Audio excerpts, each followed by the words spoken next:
नमस्कार दोस्तों। सोचिए कि आप अपने फ़ोन पे मस्ती से वीडियो देख रहे हैं और अचानक से आपका फ़ोन बजता है। दूसरी तरफ से एक कड़क आवाज़ आती है। नमस्कार, मैं पुलिस ऑफिसर हूँ, आप पे एक गंभीर आरोप लगा है। दिल धक धक करने लगता है, पैरों तले ज़मीन खिसक जाती है। अब आप सोचने लगते हैं कि ये तो सपना है, ऐसा थोड़ी होगा किसी के साथ। लेकिन नहीं दोस्त, यह सपना नहीं बल्कि एक डरावनी हकीकत। लाखों लोग इस तरीके से ठगी का शिकार हो रहे हैं। दोस्त, ये कोई आम घटना नहीं हो रही है। ये जो आपके साथ हो रहा है वो है डिजिटल अरेस्ट। आए दिन स्कैमर्स एक नया तरीका ढूंढ रहे हैं कि कैसे लोगों को ऑनलाइन ठगा जाए, पैसा लूटा जाए। इसलिए वक्त रहते सावधान हो जाइए। मैं एक न्यूरोलॉजिस्ट हूँ और हाल फिलहाल मेरे साथ एक साइबर फ्रॉड हुआ है।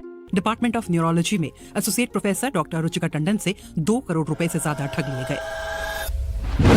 दोस्तों, जो धोखेबाज लोग होते हैं वो पुलिस या अन्य सरकारी अधिकारी बन के आपको धमकाते हैं और आपसे पैसे अटते हैं। वे आपको बताते हैं कि आपके खिलाफ वारंट जारी हुआ है और अगर आप पैसे नहीं देते हैं तो आपको जेल जाना पड़ेगा। अचानक से आए ऐसा फ़ोन कॉल किसी भी साधारण इंसान के मानसिक संतुलन पर बहुत बड़ी चोट पहुंचाता है। साथ ही साथ वो आपसे जुड़े हुए कुछ ऐसे चीज़ें आप ही को बता देते हैं जो शायद सच होती है। उदाहरण के लिए, आप कहाँ रहते हो, आपका नाम क्या है, आपका आधार कार्ड क्या है। कुछ ऐसा प्रूफ आपको दिखा दिया जाता है जिससे आपको बिल्कुल भी शक नहीं होता कि सामने वाला व्यक्ति आपके बुद्धि के साथ खेल। दोस्त, आप डर के मारे क्या करें कुछ समझ नहीं आता। लेकिन आपके साथ जो हो रहा है, क्या उसका कोई उपाय बता पाएगा? नहीं दोस्त, सामने वाला व्यक्ति आपको कुछ इस तरीके से बात में उलझा लेता है कि वो कहता है वो आपसे पैसे नहीं ले रहा है बल्कि वो आपकी सहायता कर रहा है। साथ ही साथ अपने कुछ दोस्तों से आपको फ़ोन कॉल कराया जाता है जो ये बताते हैं कि हम इस डिपार्टमेंट के अधिकारी हैं। फॉर एग्जांपल, हम सीबीआई के अधिकारी हैं। आपके केस को क्लोज करने के लिए हमें इतने पैसे की आवश्यकता है। आपके केस को ख़त्म करने के लिए हम आपकी सहायता करेंगे। इसके लिए आपको इतना रुपए इस फॉर्म के देने पड़ेंगे, इस कार्य प्रणाली के इतने पैसे देने पड़ेंगे। क्योंकि आपको कानून की समझ नहीं है, आप जल्दी में होते हो, आपका बुद्धि सही तरीके से काम नहीं कर रहा होता है। इस वजह से वो जो कहते हैं आप उन्हें सच मान बैठते हो और आप अपने मेहनत से कमाए हुए पैसे इन लुटेरों को दे बैठते हो। प्रोफेसर डॉक्टर रुचिका टंडन से 2 करोड़ रुपए से ज्यादा ठग लिए गए। उन्हें डिजिटल अरेस्ट कर लिया गया था। एक दिन मॉर्निंग में कॉल आया, हमें आपको फिजिकली अरेस्ट करने के इंस्ट्रक्शंस मिल रहे हैं और 5 मिनट के अंदर पुलिस आपके पास पहुंच रही है।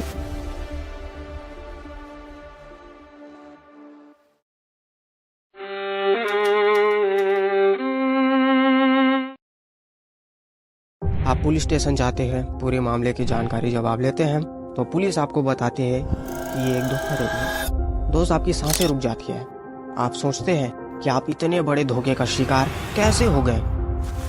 ये कहानी किसी एक व्यक्ति की नहीं है दोस्त, ये कहानी लाखों लोगों की है। आज के समय में डिजिटल अरेस्ट एक आम साइबर क्राइम बन चुका है। यह आपके साथ भी हो सकता है, इसलिए सावधान रहें। अगर आपको कोई ऐसा कॉल आता है तो घबराएं नहीं, पुलिस से संपर्क करें।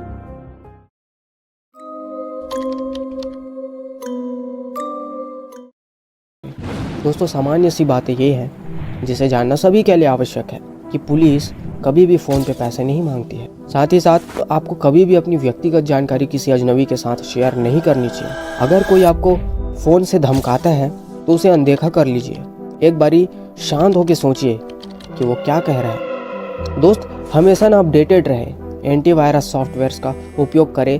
दोस्तों, किसी भी प्रकार के मैसेज में उपस्थित लिंक को, साथ ही साथ जीमेल में किसी भी तरह के अज्ञात या फिर फिशिंग जानकारी को क्लिक करने की कोशिश बिल्कुल भी ना करें। एक ऐसे समय में जहां पे मिनटों में लाखों रुपए का स्कैम हो सकता है, इस दुनिया में हम डिजिटल अरेस्ट से बचने के लिए क्या क्या उपाय कर सकते हैं, आइए जरा जानने की कोशिश करते हैं।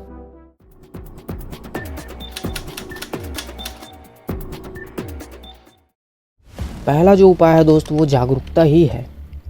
डिजिटल अरेस्ट के बारे में जानना और इसके बारे में दूसरों को बताना कि आजकल क्या क्या हो रहा है समाज में, किस तरीके से पैसों को लूटा जा रहा है आपसे। इस बात के लिए हमेशा जागरूक रहें। टीवी और समाचारों में इस बात पे जागरूक रहें कि आजकल लुटेरे किन तरीके के मेथड्स का उपयोग कर रहे हैं आपसे पैसे ऐंठने के। दोस्त, सावधान रहें। हमेशा अज्ञात नंबरों से आने वाले कॉलों का जवाब न दें। अज्ञात कॉल आपको हमेशा बैंक के नाम से आएगा और कहा जाएगा कि बैंक का ये ख़राब हो गया है, आपके बैंक के पैसे निकाल लिए गए हैं, ये कर लिया गया, वो कर लिया गया। बैंक आपसे कभी भी पैसों का डिमांड नहीं करते दोस्त। अज्ञात नंबरों से आने वाले कॉल का जवाब नहीं दे तो ज़्यादा बेहतर है। अपनी व्यक्तिगत जानकारी जो होता है, जैसे कि बैंक अकाउंट का नंबर हो गया, पासवर्ड हो गया, वो किसी के भी साथ शेयर ना करें। साथ ही साथ जो डिटेल्स आपके होते हैं, जैसे आपने किसी चीज़ का फ़ोटो कॉपी करा लिया, प्रिंट मिस्टेक हो गया, उसमें कहीं से कोई मिस्टेक हो गया, आप उन चीज़ों को जस्ट ऐसे ही मोड़ के फेंक देते हैं।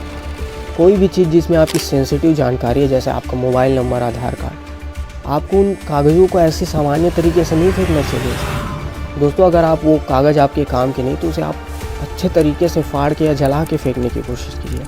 किसी भी तरीके से उसे मोड़ के मत फेंक दो भाई। दोस्त, अगर आप यूपीआई वगैरह या बैंकिंग से रिलेटेड कोई भी काम करते हो तो उसका पासवर्ड बहुत ज़्यादा स्ट्रॉन्ग बनाएं। आपके सभी अकाउंट, जैसे यूपीआई हो गया, जो अपना क्रेडिट डेबिट कार्ड का, जो एटीएम कार्ड का जो पासवर्ड है, उसको हमेशा मजबूत बनाइए, स्ट्रॉन्ग बनाइए। साथ ही साथ अपना डेट ऑफ बर्थ मत डाल लीजिएगा, अपना 12341111 ऐसा मत डाल लीजिएगा। साथ ही साथ उसे समय समय पे चेंज भी करते रहें और इसे किसी को भी ना बताएं, अपने भाई को भी नहीं। 2 फैक्टर ऑथेंटिकेशन का उपयोग करें। इसका मतलब होता है कि जब आप किसी भी प्रकार का ट्रांजैक्शन वगैरह या गूगल से बैंकिंग रिलेटेड कोई भी काम करते हो तो 2 तरीके से आपका प्रमाणीकरण किया जाता है, आपका ऑथेंटिकेशन किया जाता है। और ये जो 2 कारक प्रमाणीकरण होता है वो आपको एक अतिरिक्त सुरक्षा प्रदान करता है। दोस्त, हमेशा अपने डिवाइस को अपडेटेड रखें, अपने स्मार्टफोन, कंप्यूटर और अन्य डिवाइसों को हमेशा अपडेटेड रखें।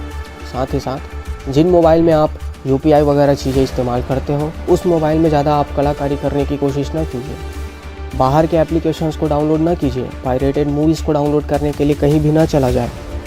इन छोटी छोटी बातों का ध्यान में रखकर ही आप साइबर सुरक्षा से बच सकते हैं। सबसे ज़्यादा जो महत्वपूर्ण उपाय ये है दोस्त कि हमेशा खुद को होशियार समझना बंद कीजिए। यहाँ पे जो साइबर के एक्सपर्ट्स बैठे होते हैं उनके साथ ठगी हो रही है और आप अपने आप को 30 मार खान समझ के अगर ऐसी चीज़ों को नज़रअंदाज करेंगे तो यार आप अपने आप को ही धोखा दे रहे हो। टेक्नोलॉजी की इस दुनिया में कुछ भी चीज़ सुरक्षित नहीं 100%। चाहे कितना भी अच्छा डिवाइस क्यों ना हो, चाहे कितना अच्छा पासवर्ड क्यों ना हो, वास्तविकता में देखा जाए तो डिजिटल की दुनिया में, इंटरनेट की दुनिया में प्राइवेसी एक मिथ है दोस्त। तो कोशिश कीजिए जितना ज़्यादा आप चीज़ों को, ऐसा नहीं है कि आपको पुराने युग में जीना है, लेकिन जहाँ ज़रूरत हो सिर्फ वहीं इस्तेमाल करो भाई। हर बार डिजिटल चीज़ों को उपयोग करना आवश्यक नहीं है। यही था सबसे महत्वपूर्ण उपाय। अगर आपको जानकारी अच्छी लगी हो दोस्त तो ज़रूर चैनल को सब्सक्राइब कीजिए। अगले बार फिर एक महत्वपूर्ण टॉपिक के साथ मिलेंगे। बहुत बहुत धन्यवाद।